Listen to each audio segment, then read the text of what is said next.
Fala pessoal, estamos aqui para mais um vídeo. Vamos seguir com nossa série Estudando REITs. Hoje com o Postal Realty Trust PSTL, não confundir com o PSTU. Um REIT, acho que vai ser o último dos nossos REITs exóticos que estamos falando aí na série. A partir da semana que vem, acho que vamos voltar aos REITs mais comuns no mercado. Agora, esse aqui foi uma grata surpresa, tá? Ver o Postal Realty Trust. Faz um tempinho aí que eu estou buscando, trazendo REIT um pouco diferentes para mostrar mais a diversidade do mercado de REIT, né? Saindo um pouco dos tradicionais. Mas esse aqui foi bem legal para entender algumas coisinhas, tem umas coisas diferentes, valeu a pena mesmo. Quando eu vi ele na lista lá, falei, putz, o pessoal vai achar que é sacanagem um REIT de agências de correio, né? A US Postal Service é o equivalente ao nosso correio, é uma autarquia federal americana que oferece esse serviço, né, de carta, postagem, encomenda, enfim, basicamente um correio. E o que eles têm? Eles têm o imóvel onde funciona a agência do correio, né? Lá o mercado é bem mais desenvolvido, então eles, mesmo uma agência governamental, né, opera boa parte dos imóveis pagando um aluguel, né, para proprietários individuais, ou nesse caso para um REIT, ao invés de ter os imóveis, né? E eles justamente têm esse tipo de imóvel. Então parece um negócio muito exótico. Na verdade não deixa de ser exótico, mas tem bastante coisa interessante. Esse vai ficar um vídeo bem legal, tá? Então é isso, apresentação de setembro de 2020, a mais recente, né? Relativamente recente. Enfim, overview. We believe we are the nation's largest owner, ou seja, eles acham que são o maior dono desse tipo de propriedade, né, de agência de correio. Engraçado, né? Porque o mercado é tão pulverizado, né, tão distribuído, que eles nem sabem se eles são os maiores donos ou não, né? Curioso. Mas enfim, eles têm um número grande, acho que é 600 em algum lugar aqui. 666, né, um número cabalístico de propriedades de agências, né, alugados todos para US Postal Service. Então o inquilino deles, eles têm um inquilino só, que é basicamente, né, os correios americanos, Vou usar essa liberdade poética. Bom, aqui tem a medida de área, nunca sei ver em square feet, né, uma medida de área fora da nossa realidade. Interessante aqui, entre 2009 e 2019, 98% dos contratos foram renovados, então tem uma taxa de renovação bem alta. Número de propriedades, o capital aí que eles, desde o IPO, eles usaram para adquirir as propriedades, né, de 120 milhões de dólares. É um REIT pequeno, tá? Esses REITs exóticos não são tão grandes, o valor de mercado dele é uns 200 milhões de dólares. Propriedades, está em 47 estados, bem distribuído. Aquilo que eu já falei, 100% dos inquilinos, né, tem um inquilino só, que é o US Postal Service. E, enfim, eles têm, além disso, mais 400 agências que eles gerenciam, né, que eles fazem a gestão, eles não têm os imóveis. Isso, inclusive, está fora da estrutura de REIT, paga imposto, né, porque não é exatamente o core business, mas eles aproveitam a expertise para gerir propriedade de terceiros. Pelo que eu li, é tudo dos donos lá, né? Então, é uma coisa só. Enfim, é um IPO recente, isso é importante, né? De 2019. Então, o REIT que ainda está amadurecendo um pouco, né? Está maturando. Não é um REIT já estabelecido, com certeza. Bom, os highlights. Né? Tem agências de grande qualidade, né? Diversificadas geograficamente, né? De postal properties, basicamente essas agências, com os fundamentals, né, com uma atratividade econômica. O mercado é bem fragmentado, como eu comentei, já tem um gráfico sobre isso, já a gente vê. O inquilino, assim, a gente aqui no Brasil talvez tenha uma visão ruim, né, desse tipo de inquilino, já que tem governo no meio e a gente tem uma experiência ruim com os correios no Brasil, né, a maior parte das pessoas.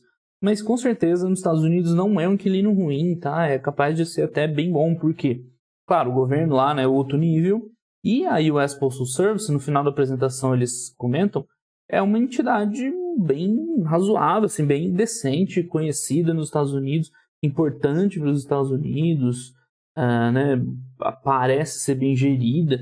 Então, assim, não faça essa comparação direta com os correios brasileiros, tá? É bem melhor esse inquilino lá americano. Que mais? Infraestrutura crítica para e-commerce é curioso, né? Porque olha só, um REIT que tem como principal cliente, né, indiretamente o governo, mas ele surfa nessa onda mais moderna de e-commerce, de delivery, porque muito disso é feito via correios, né, via US Postal Service. Então, assim, ele meio que mistura dois mundos, né? Você tem um inquilino bem sólido, que é o governo, né? E, ao mesmo tempo, você surfa em algo relativamente, sei lá, moderno, né? Mais dinâmico, que é o e-commerce, o crescimento do e-commerce. Várias fontes de capital, já falo disso, e a gestão. Enfim, continuando a ver aqui um geral sobre a empresa. É bem diversificado, tá? Nos Estados Unidos inteiro, um pouco mais concentrado pro lado leste, né? Meio leste. Pouca coisa na costa oeste, né? Aqui não tem ninguém mora, então é normal. Tem 666 propriedades, né? Número cabalístico, quase todos os estados. Não tem um ou outro aqui no Novo México. Tem até na Alasca, né? Não tem na Havaí. Tem mais algum que não tem aqui, que eu não tô vendo. Enfim. Tá, ok. Propriedades são os agentes de correio. Taxa de ocupação 100%. Né? Tem suas vantagens. Ter o governo como inquilino tem as suas vantagens, que é aquela alta taxa de renovação e a ocupação, né? 100%. Portfólio por região está aqui dividido. Dividido por região, a receita dividido por região. É bem equilibrado, né? Relativamente bem equilibrado. O Costa Oeste tem um pouco menos. Novamente, né? Interessante essa questão do inquilino ser muito sólido, né? É basicamente a instituição mais sólida do mundo, o governo americano. Claro, né? Não é diretamente o governo americano, é uma autarquia, é equivalente a uma autarquia, né? Também não é a mesma coisa que a US Postal Service, mas uma autarquia bem saudável. Essa aqui é a taxa, né, de retenção, que é à medida que os contratos vão sendo renovados, gira aí na média de 98%, o que é excelente, né? E mais os contratos futuros, 80% vai expirar depois de 2021, ou seja, tá bem jogado para frente. São contratos um tempo médio, né? 5 anos, geralmente, tipicamente 5 anos. Não é nem curto, nem muito longo. A gente já viu aqui vários contratos que são de 10, 20, 30 anos, né? Então, vai um período mais ou menos médio. Mais uma estrutura do contrato, né, favorável. Esse slide aqui é legal para quem não conhecia, né, os termos que a gente fala muito, triple net principalmente, né, e os outros aqui eles fazem uma comparação bem didática. Foi legal, nunca tinha visto um quadro desse, para mostrar o que tem de diferença entre os contratos, basicamente em relação às despesas, né, onde fica a carga de cada um. Então o triple net, que talvez vocês conheçam mais, né, é um contrato que tudo fica por conta do inquilino, né? Então o dono do imóvel meio que aluga de porteira fechada e o inquilino que tem que se preocupar com impostos, seguros, conta de água, de luz, de gás, enfim, e manutenção. Triple net é assim. E aí você tem várias outras formas, eles estão mudando um pouco o contrato deles para uma forma que fica menos encargo para o inquilino, mas eles acreditam que é economicamente melhor, né? Eles estão falando aqui que eles revisaram e enfim. Porque o que acontece? Essas despesas vão ficar na conta deles, né, de reforma, mas o que eles estão falando é que são despesas menores do que o aumento no aluguel, porque quando você vai fechar um novo contrato que você passa a assumir responsabilidades, claro que o inquilino vai pagar mais caro, então eles acham que compensa essa migração de modelo aí dos old para os new, porque eles vão assumir responsabilidades, mas o contrato fica mais caro, mais interessante, né? Não deve precisar muito de reforma de encanamento, elétrica nesse tipo de imóvel, né? Mas enfim, eles acreditam que é uma migração favorável. Mas mercado postal, né? Engraçado falar postal, parece uma coisa que é muito antiga, mas acaba que ela está aí, né, surfando nessa onda nova de e-commerce, delivery, enfim. Então, nos Estados Unidos tem algo como 23 mil propriedades como essa, né, agências postais. E, enfim, tá aqui a metragem em square feet que a US Postal Service opera. Então, pelo visto, não sei se é tudo, mas pelo menos boa parte das agências da US Postal Service não são deles, né? Eles não têm os imóveis, eles pagam um aluguel aí, um contrato para alguém. No caso aqui é para o REIT, né? Para o Postal Realty, e enfim, eles têm 2% do mercado dessas 23 mil agências. Então você vê que é um mercado bem pulverizado, né? Tem muito espaço para crescer, 2,4% contando aquelas que eles administram, né?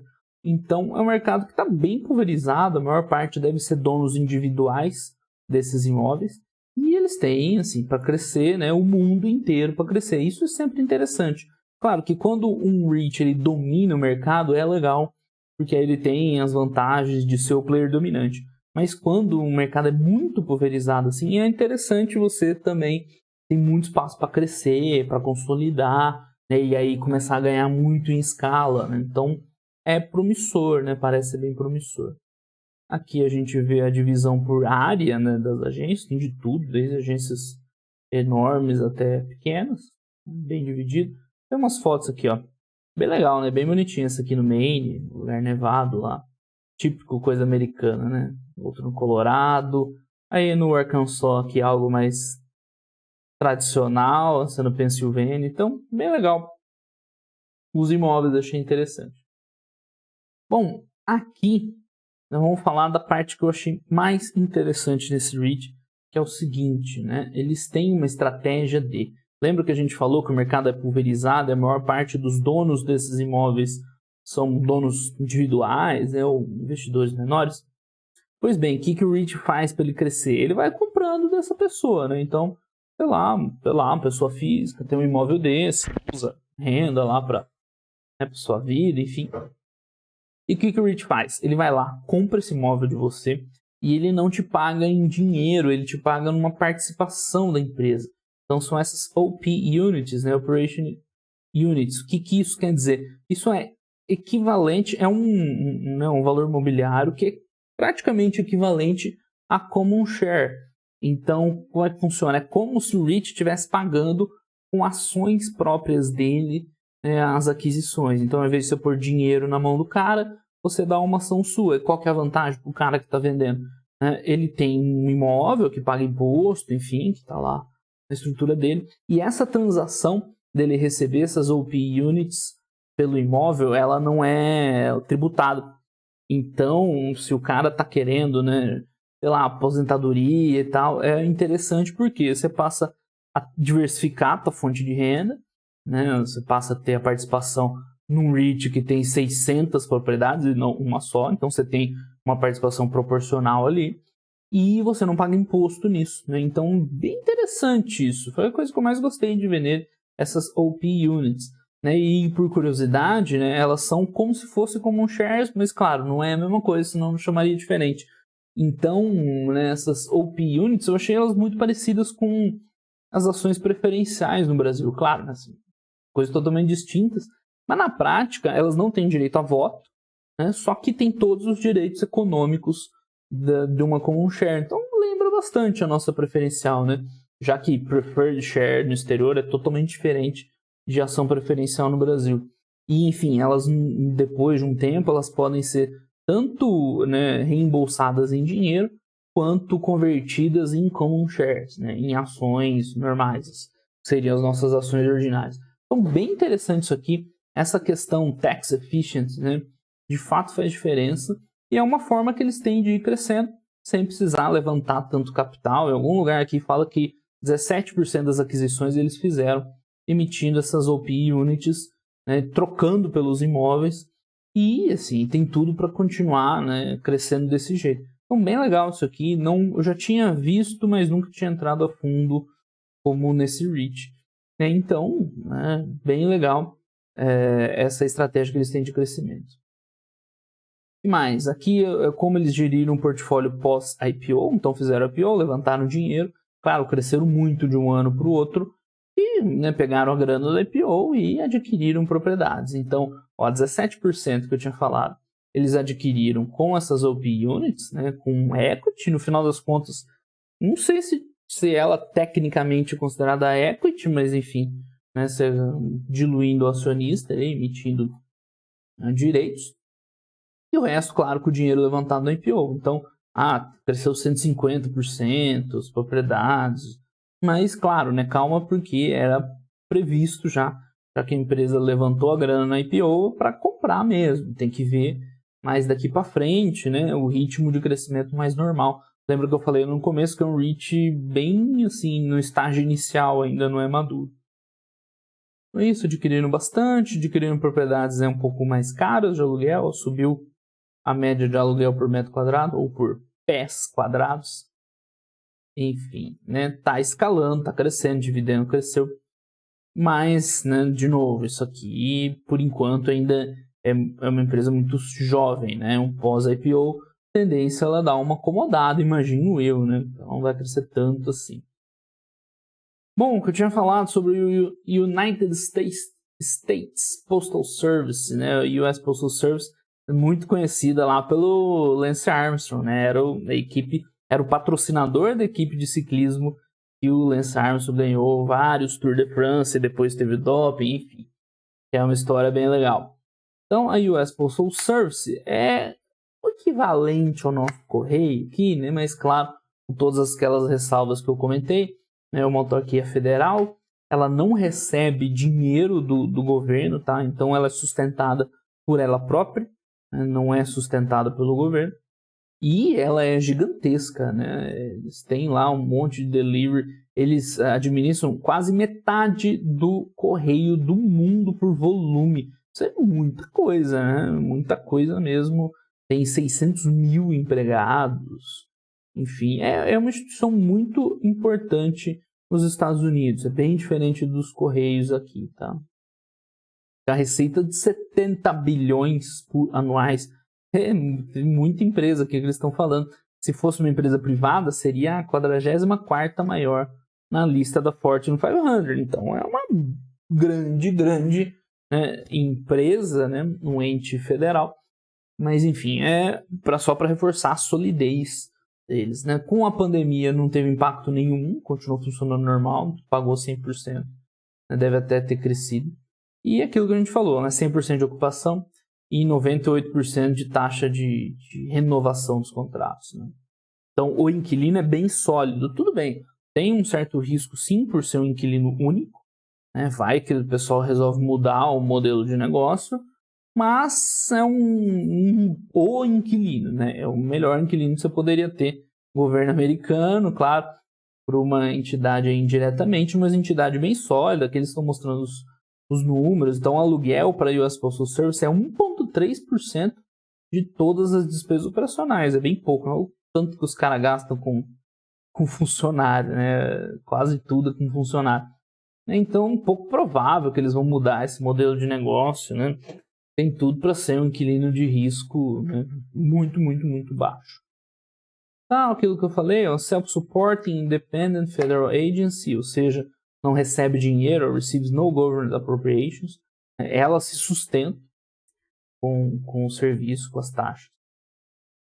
E mais? Tá, aquilo que eu já falei, da despesa e tudo mais. E tem o e-commerce, né? Não é só a Amazon que está bombando com e-commerce, eles também, né, experimentaram um crescimento bom. Isso aqui é o mercado americano, que é a receita, né? Receita da US Postal Services crescendo um pouquinho ano a ano, e a participação dos pacotes, né? Package, encomendas, crescendo bastante ano contra ano também. Então, né, o inquilino dela está surfando nessa onda de e-commerce e para ela é excelente, né? É legal porque tem muita capilaridade, então em áreas rurais, né, eles têm uma grande penetração, o network da US Postal Service é bem importante e tudo mais. Mas enfim, nós não estamos analisando a US Postal Service, tá? Só para ter uma noção que é um inquilino muito sólido, né? Apesar de ser governo e tal, apesar da gente ter uma visão de correios aqui no Brasil não tão boa, mas assim, com certeza é um inquilino bem sólido. Em relação a fontes de capital, eu já falei um pouquinho lá das OP Units, né? Então, eles usam várias formas de financiar o crescimento, tanto a emissão de common share normal, como qualquer outro ativo faz, como o pagamento de aquisição de propriedade através dessas OP Units, como linhas de crédito tradicionais e hipotecas, né, que é sempre uma opção de crédito aí, né, de você levantar dinheiro para essas empresas que têm imóveis. Então eles têm várias fontes de funding diferentes, isso é legal. É uma empresa que tem uma dívida alta, tá umas 7 vezes dívida líquida e EBITDA. Mas como eu falei, ela está no estágio bem inicial de desenvolvimento ainda, né, com o tempo vai maturar e vai estabelecer, mas eles já falam que vai ficar um dívida líquida EBITDA entre 6 e 7, né, relativamente alto.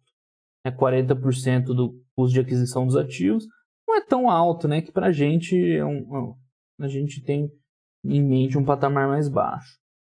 E mais, tem mais alguma coisa? Não tem joint venture, enfim, né? Ok. O time de gestão, que a gente não presta tanta atenção, eles se preocupam bastante, né? Sempre tem as fotinhas dos gestores, o currículo deles, né? O fato de ser independente, sempre muito valorizado, alinhados com os interesses dos investidores, legal.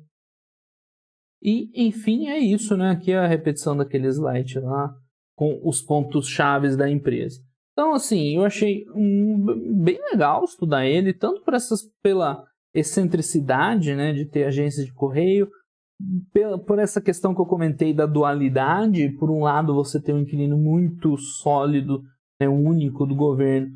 Por outra, você se aproveita de um crescimento de algo, né, de mercado, assim, bem dinâmico, que é o e-commerce, né, e tudo mais. Tem uma maneira interessante de crescer, tem uma avenida de crescimento pela frente, né, tem muito espaço para consolidar. Essa forma de aquisição pelos OPs, units, interessante. Preciso ver mais a fundo. Eu confesso que o economics numa empresa dessa é bem difícil. Dê uma olhada lá nos demonstrativos, tem que olhar bem com calma. Mas que é legal, achei bem legal o case. Bem interessante, várias vantagens competitivas bacanas. E é um bridge para se acompanhar, eu acho. Claro, né, para a maior parte das pessoas vai ser difícil, escapa um pouquinho da esfera de conhecimento. Ele já é bem mais complicadinho para olhar. Mas, né, como finalidade aqui do canal principal é estudo, né, ele é perfeito para estudar, porque tem muita coisa diferente, tem pontos aí que a gente normalmente né, são pontos que não existem nas outras empresas, você não precisa se preocupar. Então, foi uma boa escolha aí para a gente fechar os REITs exóticos. E a partir da semana que vem voltamos para os mais comuns de mercado, o pessoal sempre pede. Vamos tentando, né, cobrir cada vez mais REITs. Beleza, pessoal? Então esse foi o Postal Realty Trust, né, um REIT de agências de correio. É bem legalzinho, assim, tem o financeiro dele, tem uma dívida alta, mas assim, já gera um caixa, vocês vão ver prejuízo nele, mas é porque ainda deprecia muito, né? Ele não está maduro, já gera caixa, paga um yield de uns 5%, mas ele é complicadinho para analisar. Isso aqui é para quem tem mais experiência, para quem está mais confiante na análise. Beleza, pessoal? Então foi isso aí, Postal Realty Trust, o nosso REIT de hoje da série Estudando REITs. Grande abraço para todo mundo e até os próximos vídeos. Tchau, tchau.